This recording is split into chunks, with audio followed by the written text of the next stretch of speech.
증상에 따른 역류와 응급처치 방법에서 눈에 이물질이 들어갔을 때는 뭐 어떻게 해야 될까요? 눈에. 아이들이 눈에 뭐가 들어갔다고 이렇게 그냥 가끔 선생님들 중에 찾아와서 이야기하는 경우가 있을 겁니다. 이런 경우는 어떻게 해야 될까요? 눈은 보면 이렇게 가장 우리 시체 중에서 눈은 가장 예민한 곳이 있어요. 그래서 작은 것만 들어가도 되게 불편하고 이렇게 굉장히 아프거나 불편을 느끼게 됩니다. 그래서 이렇게 막 이렇게 손으로 비빈다거나 했을 경우 상처가 생기고 거기에 염증이 생겨서 세균이 들어가고 그래서 그 시력을 잃는 그런 장애를 얻을 수도 있기 때문에 우리가 눈에 이물질이 들어갔을 때는 조심해야 돼요. 그래서 우리가 아이들이 눈에 이물질이 들어갔다고 했을 때는 어떻게 해줘야 될까요? 이렇게 이물질이 들어갔을 때는 눈물하고 함께 이렇게 나오게 하는 게 가장 좋은데 이렇게 눈을 감고 가만히 있다 보면 자연적으로 눈물이 흘러서 눈물이 나오면서 그 먼저 이물질 들어간 거가 빠지게 되는 경우가 있고요. 또 그걸로 안 되면 물을 이렇게 대야나 이렇게 뭐 철대나 이렇게 뭐 받아놓고 거기에 이렇게 고개를 박아서 고개를 물 속에 넣어서 눈을 감았다 떴다 하면 이렇게 흘러나오게 됩니다. 또는 옆으로 우리 같은 경우는 이제 이렇게 옆으로 하고 물을 부어서 이렇게 흘러내리게 빠지게 하는 경우도 있는데 이런 방법들이 좋고 눈을 비비지 않고 이렇게 물을 이용해서 빠져나오게 하는 방법이 좋은 방법이 되겠습니다. 코에 이물질이 들어갔을 때 아이들은 아마 여러분들 또 많은 경험을 해봤을 거예요. 아이들이 비비탄이라든지 작은 그 장난감이라든지 이런 거를 코에다 넣어가지고 아이들이 코 속에 이물질이 들어가는 경우가 있을 겁니다. 이런 경우 우리는 눈에 보이면은 뭐 핀셋으로 이렇게 잡아 빼면 되겠지만 핀셋이나 이런 걸 이용해서 빼면 되겠지만 좀 더 들어가 버리면 우리가 보이지가 않아요. 그래서 이런 경우는 억지로 손으로 빼려고 하지 마시고 꼭 무리하게 빼다 보면 이렇게 오히려 더 깊이 들어가기 때문에 그래서 점막에 손상을 입을 수 있기 때문에 꼭 병원에 가서 이렇게 뺄 수 있도록 병원에 치료를 받을 수 있도록 해야 하겠습니다. 또는 이렇게 이쪽에 들어갔다가 한쪽 코를 막고 그냥 흥 해서 불어서 코를 풀듯이 불어서 이렇게 빼내는 방법 취해보고 한 군데씩 이렇게 한쪽씩 해서 해보고 그래서 빠져나오면 다행이지만 빠져나오지 않으면 병원으로 반드시 가야 되겠습니다. 가스에 중독됐을 때, 이제는 집에서 연탄가스 이런 거 별로, 어, 연탄을 떼는 곳이 별로 없기 때문에 연탄가스가 뭐, 중독되는 경우가 별로 없습니다만, 과거에는 이게 많이 있었죠. 근데, 가정에서 연료나 이렇게 연탄 등에서 일산화탄소에 중독되는 경우, 이렇게 보면 토하거나 현기증이 오거나 이런 경우가 있습니다. 이런 경우는 중증인 경우는 의식이 없어지고 경련이나 호흡정지 등을 일으킬 수 있습니다. 이럴 때 빨리 문을 열고 환기를 시키고 공기가 좋은 곳으로 신선한 공기가 있는 곳으로 옮겨서 공기를 환기시켜주고 옮겨서 그쪽에서 옷을 풀어준다든지 해서 심호흡을 할 수 있게끔 해주는 게 좋은 방법이고요. 의식을 잃었을 때는 즉시 병원으로 옮겨서 고압 산소 치료를 받도록 해야 하겠습니다. 물에 빠졌을 때는 아이를 물에서 꺼냈을 때 만약 호흡이 중단됐다면 가냘프게 중단되었거나 또는 가냘프게 호흡을 하고 있을 때는 인공호흡을 실시하고요. 바로 또 병원으로 수송하는 게 좋을 것 같습니다. 물에 빠졌을 경우 이렇게 익사사고 물에 빠졌을 때 물에 건져냈을 때는 꼭 병원을 가야 됩니다. 이렇게 의식이 돌아왔고 숨을 쉬었다고 해서 괜찮다고 판단하지 마시고 꼭 병원으로 가서 전문적인 치료를 받을 수 있도록 하는 게 좋겠습니다. 코피가 날 때, 여러분들이 겨울철에 보면 이제 코피가 자주 납니다. 자주 나는데 코피는 비강이 건조하기 때문에 이 코 속에 비강이 건조해가지고 메말라 붙어서 여기에 어떤 어, 딱지가 생기는 겁니다. 딱지가 생겼는데 그거를 자기도 모르게 이렇게 코 비빈다든지 해서 그 딱지가 떨어지면서 피가 나는 경우가 있거든요. 이런 환절기에 코에 염증이 생기면 점막이 붓고 충혈되어서 코피가 나기도 합니다. 그래서 우리가 코피가 나면 어떻게 해야 돼요? 코피가 나면 앉은 자세를 유지하여 하나의 혈압을 낮추게 됩니다.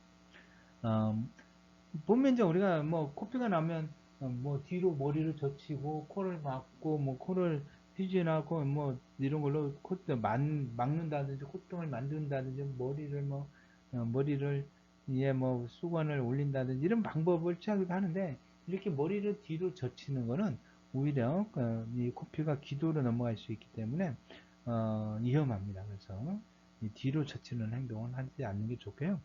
응급조치로는 머리를 약간 앞으로 숙여서 약간 앞으로 머리를 숙이게 해서 혈액이 목으로 넘어가지 않고 코의 앞부분을 통해 흘러나올 수 있도록 해야 합니다. 그 다음에 목 뒤로 넘어가게 되면 질식하거나 이렇게 메스꺼움, 구토 등을 일으킵니다. 또한 이제 엄지와 검지 손가락을 이용해서 코를 쥐고 여기를 쥐고 5분 정도 딱 그 누르고 있으면 이 상태로 여기를 누르고 5분 정도 있으면 코가 코피는 멈춥니다. 5분이면 다 멈춥니다. 그런데 선생님들이 보면 이 5분이라는 게 상당히 깁니다. 근데 이렇게 누르고 있으면서 한 2분 되고 나서 나나 안 나나 하고 한번 뛰어봐요. 그럼 또 나. 그러면 또 다시 눌러갖고 이제 이거는 좀 오래 있어야지 하고 한 3분 있다가 또 뛰어봐요. 또 뛰면 또 납니다. 그래서 5분을 딱 지켜야 돼요. 5분만 딱 계속 5분만 딱 누르고 있으면 5분 동안이면 멈춥니다. 멈추는데 그걸 멈추지 못하고 멈추지 않는 거는 이 5분을 못 지켜서 그래요. 2분 하다 말고 3분 하다 말고 또 뭐 3분 하고 나 해서 계속 뛰었다 잡았다 뗐다를 한 10분 해도 이렇게 멈추지 않습니다. 그래서 손가락을 꾹 눌러서 5분 정도를 뛰지 않고 계속 압박해 주는 것. 이게 가장 핵심이에요. 환자는 입입수가 잇몸 사이에 둥글게 마른 꺼즈를 넣고 압박해 주고요. 이렇게 꺼즈를 넣어주고 압박해 주고요. 코에 타박상을 입은 후에는 코와 뺨에 얼굴 얼음물 주머니를 올려서 지혈을 해줍니다. 그래서 머리를 앞으로 숙여서 코피가 목 뒤로 틀어가지 않게 하고 옷을 느슨하게 벗고 코를 풀지 않도록 또 이렇게 코가 나온다 해서 코를 풀면 계속 납니다. 그래서 코를 풀지 않도록 하고 5분 동안 꼭 눌러줘야 된다는 거. 그 다음에 얼음주머니를 이마와 양쪽 눈 사이 여기 얼음주머니를 대주면은 빨리 멎을 수 있어요. 또 멎지 않은 경우는 뭐 이렇게 꺼즈로 코를 틀어 막는 경우도 있습니다. 그래서 그런 다음에는 이비인후과의 진료를 받도록 합니다. 병원으로 가야 하는 경우, 코피가 나는데 꼭 병원에 가야 하는 경우가 있어요. 코피가 나면서 몸의 다른 곳에서도 출혈이 있을 때, 이런 때는 꼭 병원을 가야 되겠죠. 그 다음에 얼굴이 창백해질 때, 의식이 흐려질 때, 입으로 피를 토할 때, 이럴 때는 반드시 병원을 가야 됩니다. 너무 많은 피를 흘렸을 때라든지, 식은 땀을 흘릴 때라든지, 코가 자주 막히면서 코피가 자주 난다.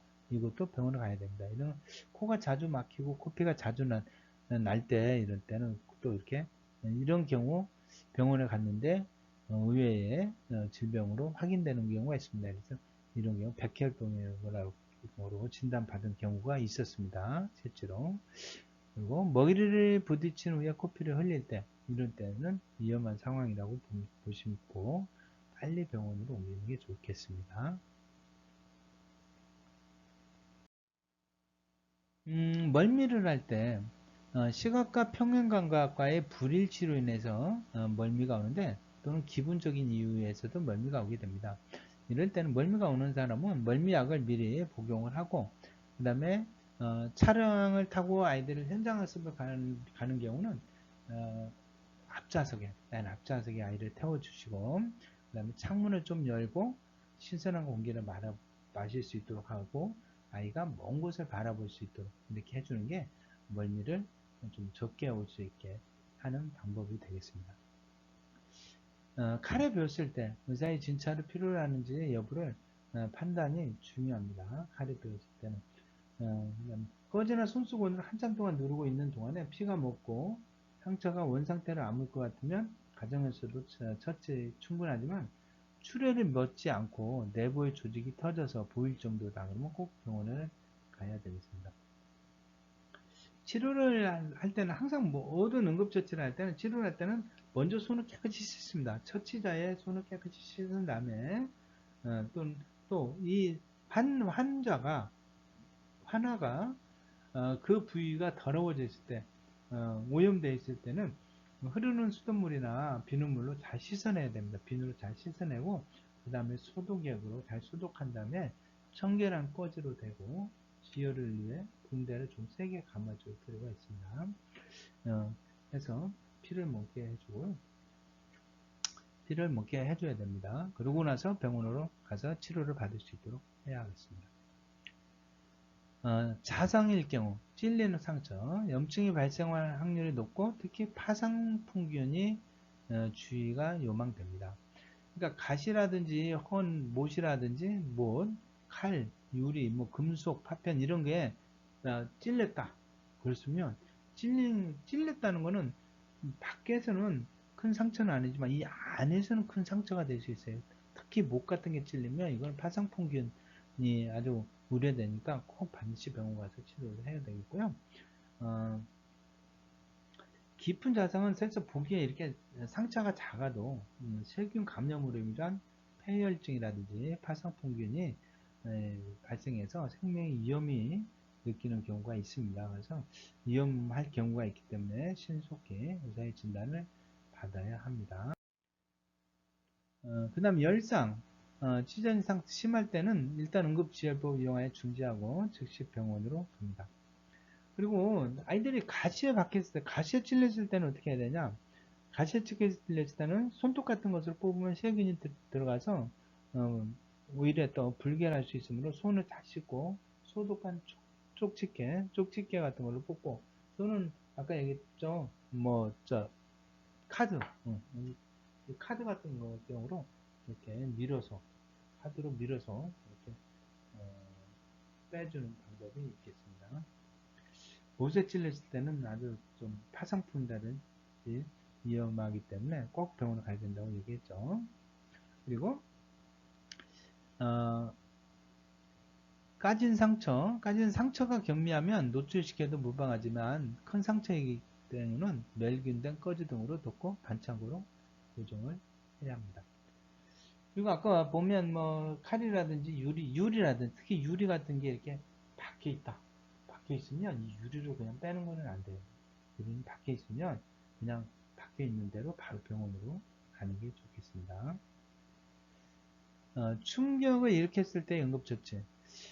순간적인 혈액순환의 감퇴로 인해 몸의 기능이 부진되고 허탈한 상태로 외상이라든지 화상, 수술, 대출혈 등의 물리적 손상과 정신적 손상 또는 과민 반응 등으로 신체 혈관이라든지 신경 조절 기능이 저하되고 탈진한 상태를 쇼크라고 하는데요. 쇼크가 왔을 때는 먼저 손을 비누로 깨끗이 씻고요.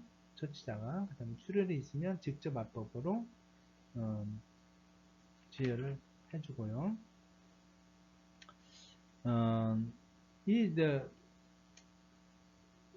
이 쇼크는 보면 보통 증상이 나타나기보다는 빨리 금방 즉시 증상이 나타나는 것보다는 서서히 일어나는 경우가 일반적인데요. 이렇게 불안과 두려움이 나타날 수 있으니까 또 약하고 빠른 맥박이 올 수 있습니다. 그래서 차가운 피부, 또 말초혈관의 수초로 피부가 차갑게 느껴지거나 청색증이 올 수 옵니다. 피부가 촉촉하고 창백해지는 그런 청색증이 올 수 있고요. 그 다음에 불규칙하고 힘들어 보이는 호흡이 불규칙하게 호흡을 한다. 그러면 이런 쇼크가 오는 상태라고 볼 수 있겠습니다. 또 눈에 초점이 없고 동공이 확대되면서 빛에 대한 반응이 느려진다는 거죠.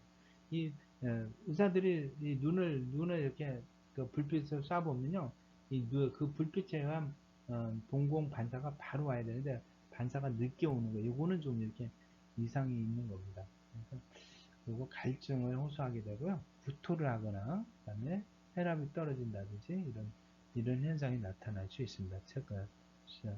쇼크가 오면 쇼크가 왔을 때 응급조치는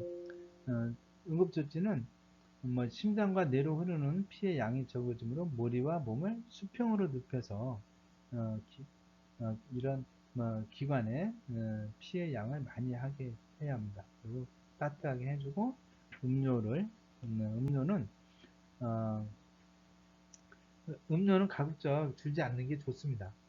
음료는 가급적 주지 않는 게 좋겠고요. 그리고 빨리 병원으로 이송해야 합니다. 그 다음에 동물에게 물렸을 경우는 파상풍 및 기타 감염에 주의해야 하고요. 예방접종 유무로 확인해야 합니다. 개에게 물렸을 때는 보면 이렇게 우리가 광견병 같은 경우가 감염될 수 있습니다. 그래서 집안에서 키우는 동물은 애완견 같은 경우는 뭐 예방접종을 다 맞았기 때문에 그런 일이 없겠지만은 밖에 나가서 우리가 현장 학습을 가거나 밖에서 놀이터에서 돌아다니는 개에 물렸을 때는 광견병의 위험이 있기 때문에 즉시 병원에 가서 꼭 진찰할 수 있도록 하여야 하겠습니다.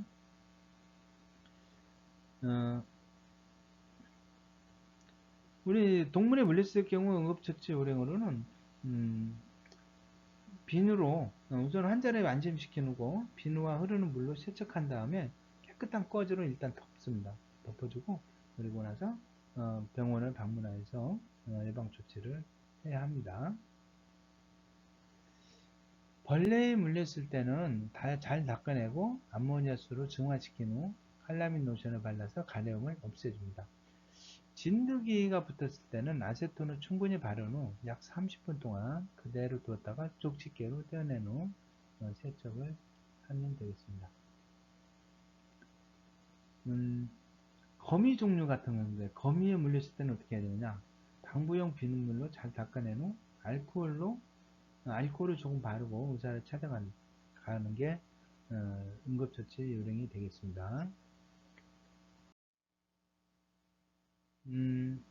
하면 우리가 응급 상황이 그러면 발생했을 때는 어떻게 해야 할까요? 응급 상황이 발생하면 교사들은 당황하지 말고 영유아를 일단은 상황이 발생하면 당황하지 마는 거예요. 당황하지 않는 게 가장 중요하죠. 당황하지 말고 교사가 당황하면 이 아이들은 다친 하나는 더욱더 당황하게 되겠죠. 그러니까 응급 상황이 발생했을 때는 교사는 당황하지 말고 영유아를 하나를 안심시키고 나서 먼저 사고 원인과 상황을 파악하여 사고의 원인을 왜 이 사고가 어떻게 일어났고 상황이 어떻게 됐는지 파악하여 주위에 있는 위험 물질을 없앱니다. 위험 물질을 없애는 게 중요하고 또 다른 사고 위험의 유무를 판단해야 합니다. 그런 다음에 사고 영유아의 상태를 파악해서 적절한 조치를 취해야 합니다. 적절한 조치, 응급 조치를 취해야 된다는 거죠. 상태를 파악해서 응급 조치를 취해야 하고요. 이때는 맥박 및 출혈 유무를 확인해야 합니다. 맥박은 정상적으로 뛰고 있는지, 뭐 출혈은 있는지, 그 다음에 호흡은 하고 있는지, 의식이 있는지, 손상 부위가 등을 관찰하고 확인해야 합니다. 그런 다음에 만약 다친 영유아가 의식도 없고 숨도 쉬지 않는다면 코나 입으로 들어간 공기가 기도를 통해 폐까지 들어갈 수 있도록 기도를 확보해 줘야 됩니다. 그래서 의식이 없고 숨도 쉬지 않는다면 어떻게 해요? 인공호흡을 해야 되겠죠. 심폐소생술을 바로 해야 됩니다. 그런 다음에 119에 신고를 해야 합니다. 119에 신고를 하는데 신고 요령은 119로 전화하면 응급처치 지도를 받을 수가 있습니다. 응급 환화가 발생하면 그 즉시 119에 신고해야 합니다. 여러분은 119에 신고하는 게 우선적이에요. 그래서 119에 환화의 상태를 설명하고요. 전화를 끊지 않고 119의 응급처치 요령을 전달받습니다. 119에서 아이가 지금 어떤 상태가 있다 이렇게 설명을 하면 119에서 응급처치 요령을 알려줍니다. 그럼 그 요령을 전달받아서 응급처치를 시행을 합니다. 119 구급대가 현장에 도착하기 전까지는 교사는 환자에게 응급처치를 실시합니다. 여기서 응급처치 요령을 알려주는 대로 응급처치를 실시하는데, 여기서 신고를 하다 보면 이제 물어봅니다. 당신의 주소는 어디입니까? 무슨 동, 몇 번지, 어린이집입니다. 주변 건물은 뭐가 있어요? 하고, 가까운 건물, 무슨 은행이 있다든지, 무슨 한 대학교가 있다든지 해서 얘기를 하시면 119가 찾아오기가 쉽겠죠. 지금 현재는 어떤 상태입니까?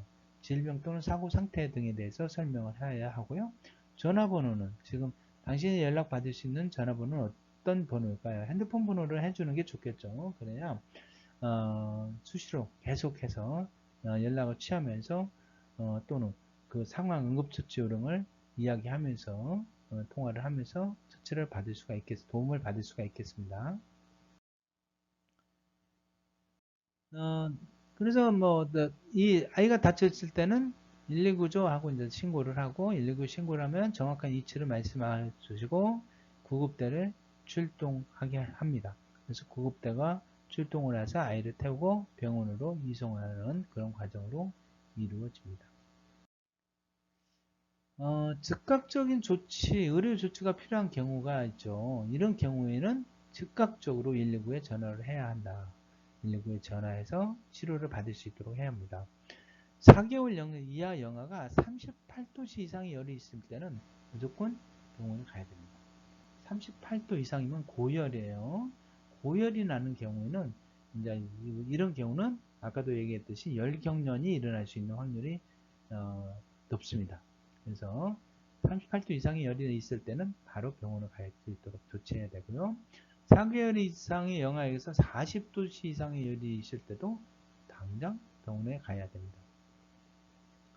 그 다음에 4개월 이하 영아가 먹은 후 2회 이상 토했을 때 또는 매우 아파 보이거나 점점 심해진다고 판단될 때 이런 때에도 119에 신고해야 되겠습니다.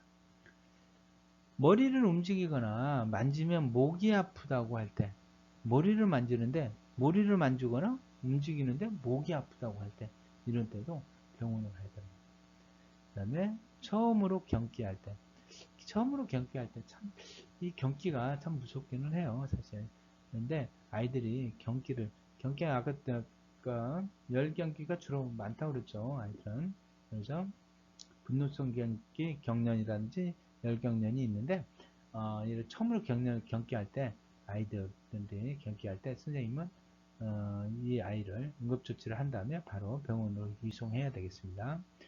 목이 강직이나 심한 두통이 있을 때 목이 탁탁해진다거나 또는 두통이 있을 때 또는 양쪽 눈동자가 크기가 다를 때 양쪽 눈동자 크기가 다를 때라든지 그 다음에 두드러기가 매우 빠르게 퍼질 때 또는 빠르게 숨을 쉬거나 숨쉬기 힘들어서 놀거나 일하지 못할 때 그러니까 숨 쉬는 게 좀 불규칙하게 숨을 쉰다든지 하는 경우는 이런 경우는 선생님이 이렇게 관찰을 해서 아이가 평소보다 숨 쉬는 게 불규칙하다, 숨쉬기 힘들어한다거나 이런 경우는 이 아이의 어떤 상태가 좀 좋지 않다고 전조현상이 나오는 거니까 조심하셔야 되겠습니다. 배를 움켜잡고 소리를 지를 정도로 심하게 배가 아플 때, 심하게 배가 아플 때는 아마도 타박상에 의한 내부 출혈이 있거나 이런 경우를 장파열이 있다거나 이런 경우를 의심해 볼 필요가 있겠습니다. 최근에 배를 다치거나 사고를 입은 후에 구토나 설사 없이 배가 아프다고 할 때 이게 최근에 배를 다쳤는데 구토나 설사는 없이 설사가 있으면 체했거나 소화불량이라고 볼 수 있겠는데 설사도 아니고 배가 아프다고 한다. 이런 거니까 혹시 장파열 쪽이 아닌가 이렇게 의심할 필요도 있겠죠. 검은색 변을 보거나 피가 섞인 변을 볼 때 8시간 이상 소변을 보지 않고 입이나 혀가 말라 있을 때 머리를 다친 후 코나 귀에서 맑은 분비물이 계속 흐를 때, 이건 굉장히 위험한 상황이죠. 머리를 다쳤는데 코나 귀에서 맑은 분비물이 계속 흐를 때, 이런 때는 아주 위험한 상황이기 때문에 꼭 반드시 적극적인 의료가 필요하다고 볼 수 있겠습니다. 그래서 이런 경우는 119에 신고해서 병원으로 이송하는 게 바람직하겠습니다. 이렇게 우리는 우리 생활에서 그 예상치 않는, 의도치 않은 응급 상황이 정말 우리가 맞이할 수 있습니다. 그래서 응급 상황에 대해서 우리가 그만큼 알고 사전에 대비를 해 둔다면 이런 응급 상황이 됐을 때, 이 응급 상황에서도 우리가 아이들을 안전하게 지켜낼 수 있는 사람이 되지 않을까, 그런 선생님이 되지 않을까 생각하면서 여러분들 응급처치에 대해서 좀 많은 공부 좀 하시고 항상 몸에 익숙하게 준비를 하시는 게 여러분들이 좋은 환경, 안전한 환경을 만드는데 기여할 것이라고 보여집니다. 네, 오늘 수고 많이 하셨습니다.